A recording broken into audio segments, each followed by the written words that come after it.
remember about coaching with Jim McElwain when y'all were at Alabama, and what kind of coach he is?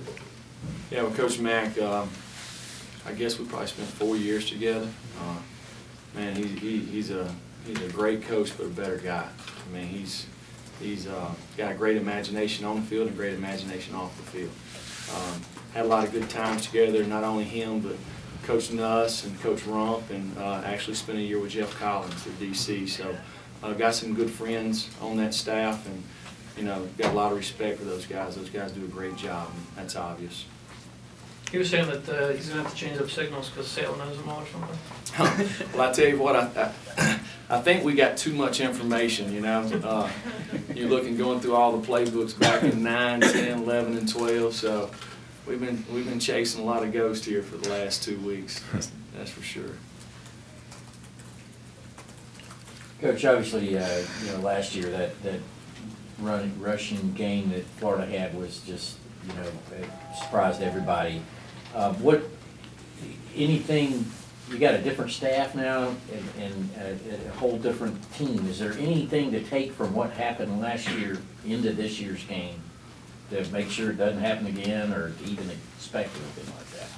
Well, when you talk about last year, one of the things that you kind of, when you start the year off and you talk to your guys, is it's not last year's team, it's not their team from last year, it's not our team from last year.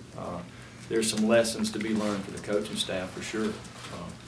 But for the players, they lost a lot of guys. We lost a lot of guys. So I don't think last year's game will have any bearing on what happens for the 60 minutes down there Saturday. As a coach, how much did that game last year, I guess, linger with you for what happened in that one? Absolutely. I mean, they all linger with you, We were talking to our guys today. Actually in the meetings today, we had somebody didn't bail when they were supposed to, and immediately, it's the same call that happened, and we had a guy that didn't bail when he's playing man, supposed to be playing bail man. He played press man, and we get a 9 route thrown overhead, and it was actually, I think it was Mikey Henderson in 2007, Alabama, Georgia in overtime, so you don't forget them, and I knew our record, I knew their record once the season was over, and it was funny. Keelan Johnson was in the room, and he said, "Coach, I was a captain on that team," so he knew exactly what I was talking about. So they all linger with you, the good and the bad. Yeah. With Dominic, obviously, the situation this week, how do you approach that personnel-wise? Well, you know what? It's really the first time that it's happened to me as a coach.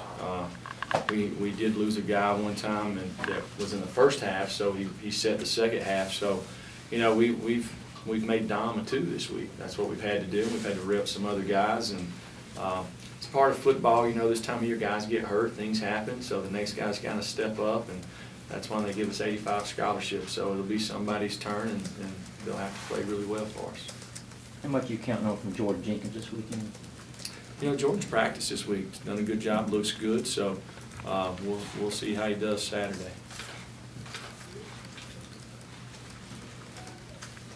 That rushing number they put up last year, is that something you've kind of just blown past in terms of preparation, or is that something you brought up to them, or what? No, like I said before, it's a new year, so we really tried to we always try to focus on us, and we've still got a young team that's learning how to play, learning how to practice, learning how to prepare, and so we've tried to keep it about us and keep it simple. So we seem to have more success when we focus on us. Does facing off against Josh Dobbs help you prepare for Treon Harris, since they're kind of similar dynamic players that can rush the ball? I would think so. There's probably some things in the run game that they had success against us that kind of saw it before. They used it some in the Wildcat package before Greer, became ineligible. So they could still do that. So possibly yes. With Grier out, are you going to be looking to send more pressure on the blitzes? Well, you want me to just tell you our game plan? Curious if you're going to have a more aggressive strategy for their younger quarterback. We're just going to try to figure out a way to get off the field, try to create some turnovers. One thing that their offense hadn't done is they hadn't turned the ball over.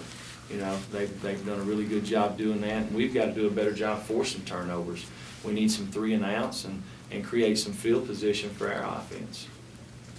Malcolm Parrish, Dominic Sanders, Jonathan Abram, these are all guys that played a little bit quarterback in high school. Why is that something that you look for in a defensive back? Play a little bit of quarterback? Yeah. Yeah, well, as a former high school coach, you know, most of the time you play your best player at quarterback. I mean, the ball, every play starts through him, so, or I did. We tried to play our best on the quarterback, so when you go recruiting, you're trying to find the best guy on the team, so a lot of times that's the guy.